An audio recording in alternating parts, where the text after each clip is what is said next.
ദൈവത്തിന് സ്തോത്രം. ഈ അനുഗ്രഹിക്കപ്പെട്ട നല്ല പ്രഭാതത്തെ ഓർത്ത് ദൈവത്തെ സ്തുതിക്കുന്നു.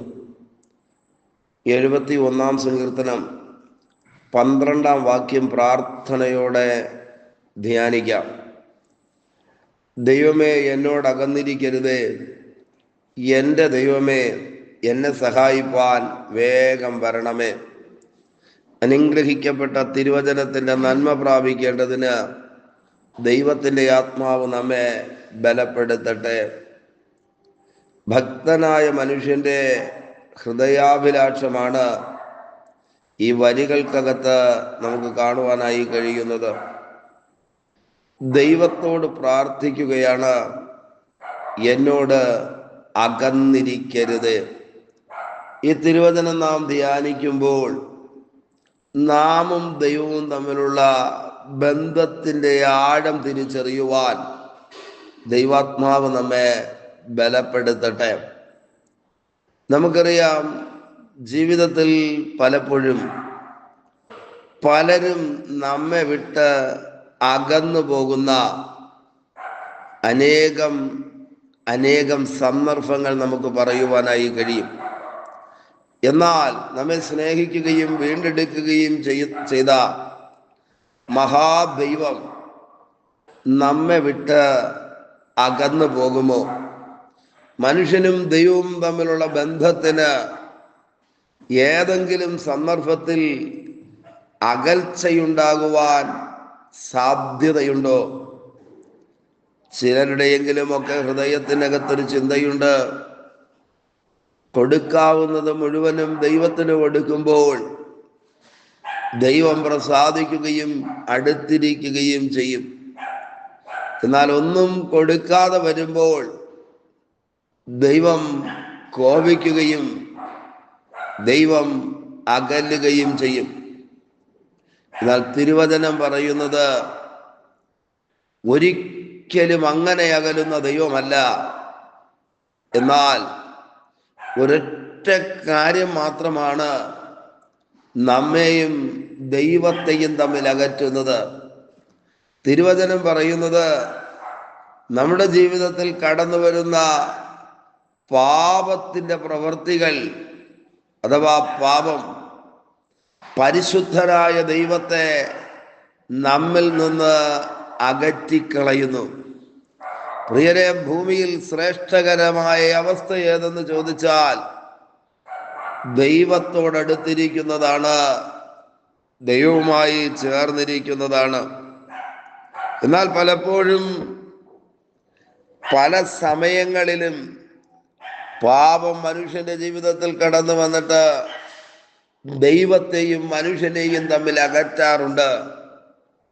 ഈ വാക്യത്തിനകത്ത് സങ്കീർത്തനക്കാരൻ ദൈവത്തോട് പ്രാർത്ഥിക്കുകയാണ്, ദൈവമേ, എന്നോട് അകന്നിരിക്കരുതേ. ദൈവം നമുക്ക് സമീപസ്ഥനായി തീരണമെങ്കിൽ, ദൈവത്തോട് പറ്റിച്ചേർന്ന ഒരു ജീവിതം നയിക്കണമെങ്കിൽ ഒരൊറ്റ കാര്യം മാത്രമേയുള്ളൂ, വിശുദ്ധിയോടെ ജീവിക്കുവാൻ നാം തീരുമാനമുള്ളവരായി മാറണം. നിശ്ചയമായും ദൈവത്തോട് നമ്മൾ അടുത്തിരുന്നാൽ യാതൊരു തരത്തിലുള്ള പൈശാചികമായ പോരുകളും നമ്മെ തകർത്ത് കളയാതെ വണ്ണം കൃപ നമ്മെ പൊതിയുകയും സൂക്ഷിക്കുകയും ചെയ്യും. അതുകൊണ്ടാണ് സങ്കീർത്തനക്കാരൻ പറയുന്നത്, എന്നോട് അകന്നിരിക്കരുത്. ഇന്ന് രാവിലെ നാമും ദൈവവും തമ്മിലുള്ള ആത്മബന്ധത്തിന്റെ ആഴം പുനഃപരിശോധിക്കേണ്ടതിന് ദൈവകരങ്ങളിലേക്ക് ഏൽപ്പിക്കാം. എന്തുകൊണ്ടാ സങ്കീർത്തനക്കാരൻ അകന്നിരിക്കരുതേ എന്ന് പറയുന്നത്? അതിന് തൊട്ടു മുൻപുള്ള 11-ാം വാക്യം വായിക്കുമ്പോൾ അവിടെ കാണാം, ദൈവം അവനെ ഉപേക്ഷിച്ചിരിക്കുന്നു, പിന്തുടർന്ന് പിടിപ്പീൻ, വിടുവിപ്പാൻ ആരുമില്ല എന്ന് അവർ പറയുന്നു. ഒരു കൂട്ടം പേർ ചുറ്റും നിന്നിട്ട്, അഥവാ ശത്രു സൂക്ഷ്മമായി നോക്കുമ്പോൾ ദൈവം ഉപേക്ഷിക്കപ്പെട്ട അനുഭവത്തിൽ അഥവാ ദൈവവുമായി അടുത്തിരിക്കാത്തൊരവസ്ഥയിലേക്ക് ആത്മീയ ജീവിതം മാറ്റപ്പെട്ടിരിക്കുകയാ. ഇത് ശത്രുവിന് സന്തോഷത്തിന് കാരണമായി.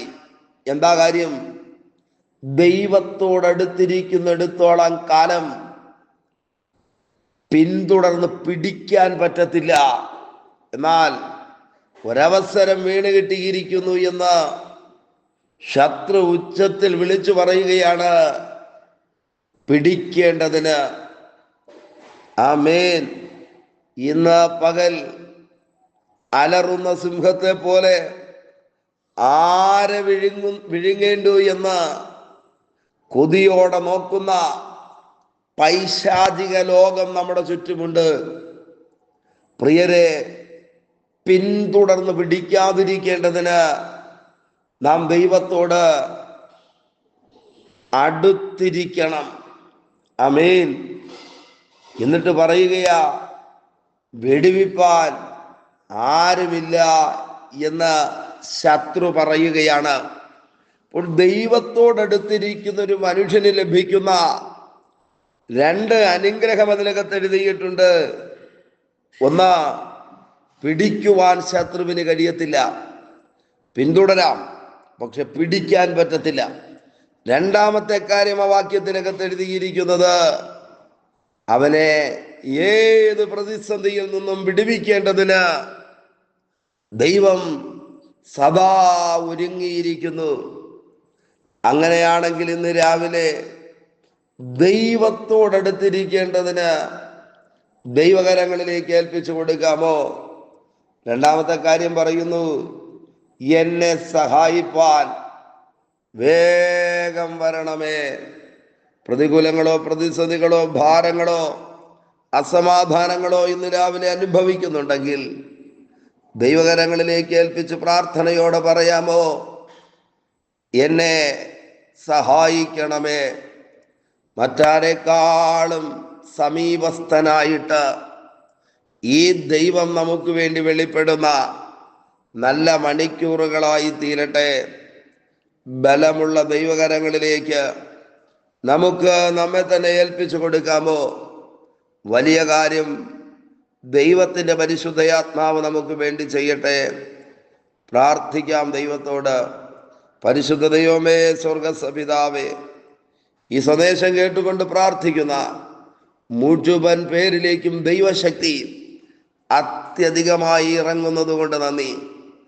കൃപ മേൽ കൃപയായി തിരുക്കരമനുകൂലമായി നീട്ടണമേ. ദൈവത്തോടടുത്തിരിക്കുന്ന നല്ലൊരാത്മിക അനുഭവം എല്ലാവരുടെയും ജീവിതത്തിൽ പ്രദാനം ചെയ്യും. തിരുസാന്നിധ്യം കൂടെ ഇരിക്കും, അനുഗ്രഹിക്കും. യേശുവിൻ്റെ നാമത്തിൽ പിതാവേ, ആമേൻ, ആമേൻ. Okay, God bless you. ദൈവമായ കർത്താവ് എല്ലാവരെയും ധാരാളമായി അനുഗ്രഹിക്കട്ടെ. ആമേൻ, ആമേൻ.